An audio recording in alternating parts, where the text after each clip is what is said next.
What's up, guys? MMA Game here, bringing you another video. We got Jim Miller taking your requests, going up against Donald Cowboy Cerrone, and I want to give you guys a big thanks for all the ratings and thumbs up that you have been given on my recent videos.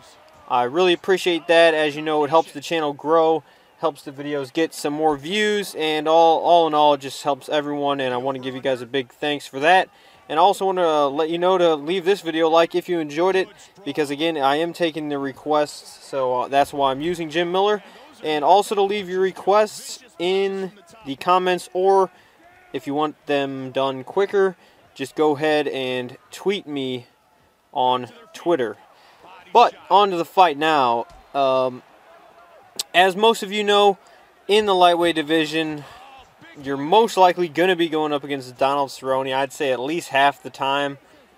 He's very popular, so you got to have a fighter who can counter him. And the best thing that I have found to counter Donald Cerrone's stand-up is the ducking overhands. And the reason that is because he throws a lot of kind of straight punches. He doesn't throw too many wild looping punches. He's pretty technical. So with those straight punches, when you're throwing the ducking hooks, a lot of the times his punches will just miss, especially if they're running in a lot at you. If they're running in and doing, like lead hooks, it's like you just time your overhands right and you'll get an easy two-piece. And yeah, so if you want to really fight off Donald Cerrone's stand-up, look to use those overhands. They're very, very effective.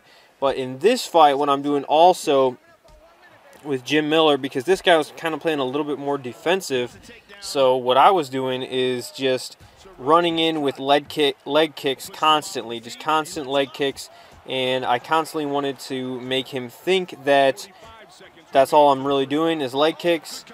And, sometimes it hurts me and he can get an easy takedown into like half guard, but a lot of the times it throws him off, and it's really more of like an annoyance type of thing.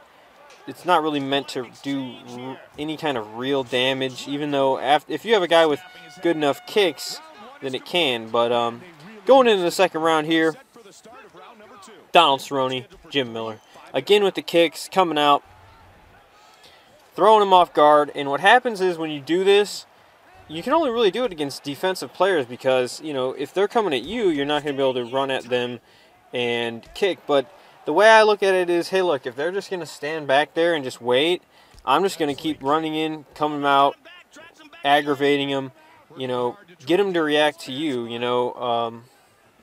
What'll happen is they'll start to check him, and that's fine. I mean, there's like a 0.01 chance that your leg will snap and get broken. But I drop him there with the overhand right. But again, yeah, they can break your ankle and you can lose the fight if they check too many leg kicks. But usually what you do is when they start checking them, all you got to do is switch it up, run at them, and throw a head punch. And then mix it up with some combos. And then, every once in a while, instead of running in and striking, you just run in and take them down. So, that is extremely effective.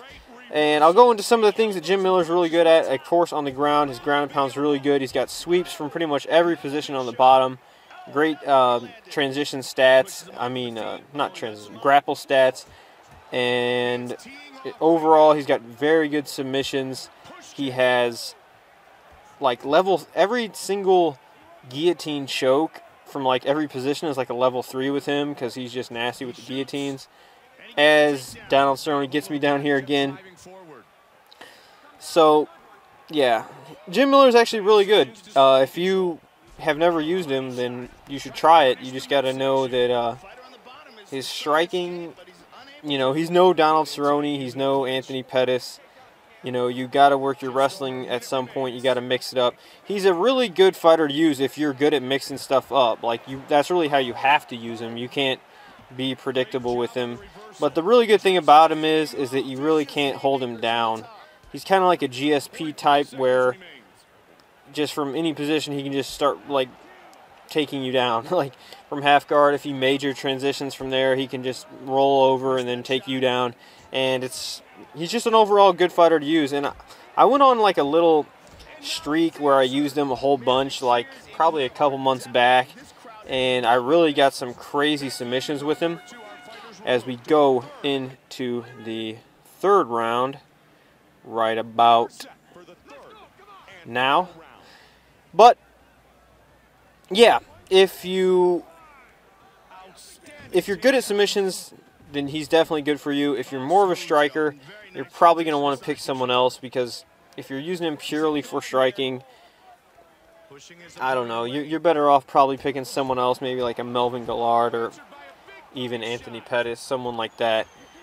So I just used him because it was in the time where I was really working submissions. So that's just what I used. And as you can see there, right there, I got him with the running punch instead of the running kick because he was used to the kick. That's what will happen.